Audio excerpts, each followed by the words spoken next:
ಮಂಗಳೂರು ಹೊರವಲಯದ ಕೂಳೂರು ವಿಆರ್ಎಲ್ ಬಳಿಯ ನಾಗನಕಟ್ಟೆಯನ್ನ ಧ್ವಂಸ ಮಾಡಿದ್ದನ್ನ ಖಂಡಿಸಿ ಹಿಂದೂ ಜಾಗರಣ ವೇದಿಕೆ ಕಾವೂರು ಘಟಕದ ಆಶ್ರಯದಲ್ಲಿ ಪ್ರತಿಭಟನೆ ನಡೆಸಲಾಯಿತು.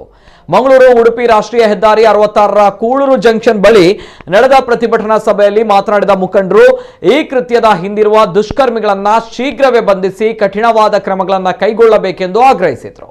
ಹಿಂದೂ ಜಾಗರಣ ವೇದಿಕೆಯ ಮುಖಂಡರುಗಳಾದ ಚಿತ್ತರಂಜನ್ ಕೋಡಿಕಲ್, ಸತೀಶ್ ಮಂಚೂರು, ಸಂದೀಪ್ ಪಂಫೆಲ್, ದೀಕ್ಷಿತ್ ಕೂಳೂರು, ಅನಿಲ್ ಕೋಡಿಕಲ್ ಮತ್ತಿತರರು ಪ್ರತಿಭಟನೆಯಲ್ಲಿ ಉಪಸ್ಥಿತರಿದ್ದರು.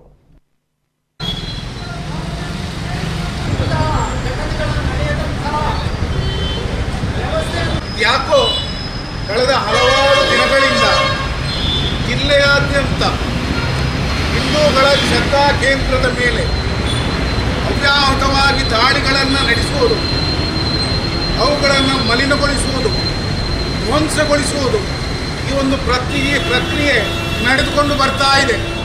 ನಾವು ಏನು ಬೇಕಾದರೂ ಮಾಡಿದ್ರೆ ನಡೀತದೆ, ನಾವು ಏನು ಬೇಕಾದರೂ ಮಾಡ್ತೇವೆ, ಹಿಂದೂ ಸಮಾಜ ಸುಮ್ಮನೆ ಇರ್ತದೆ ಎನ್ನುವಂಥದ್ದು. ಆದರೆ ಹಿಂದೂ ಸಮಾಜ ಈಗ ನಮ್ಮ ಇವರು ಹೇಳಿದಾಗೆ ಕಾಲಕ್ಕೆ ತಕ್ಕಂತಹ ಪ್ರತಿಕ್ರಿಯೆಯನ್ನು ಕೊಡ್ತಾ ಬಂದಿದೆ. ಈ ವಿಚಾರದಲ್ಲಿ ಕೂಡ ನೈಜವಾದ ಆರೋಪಿಗಳು ಯಾರಿದ್ದಾರೆ, ನಾನು ಈ ಬಗ್ಗೆ ಯಾವುದೇ ಸಂಶಯವನ್ನು ವ್ಯಕ್ತಪಡಿಸುವುದಿಲ್ಲ. ಒಂದು, ಆ ದೈವವು ಯಾರು ಈ ದುಷ್ಕೃತ್ಯವನ್ನು ಮಾಡಿದ್ದಾರೋ, ನಾಗನ ಬಗ್ಗೆ ಅತ್ಯಂತ ಶ್ರದ್ಧೆ ಉಳ್ಳಂಥ ನಾಡಿನ ಜನರು ನಾವು, ಆ ನಾಗ ಅವನನ್ನು ಸುಮ್ಮನೆ ಬಿಡುವಂಥ ಪ್ರಶ್ನೆ ಇಲ್ಲ.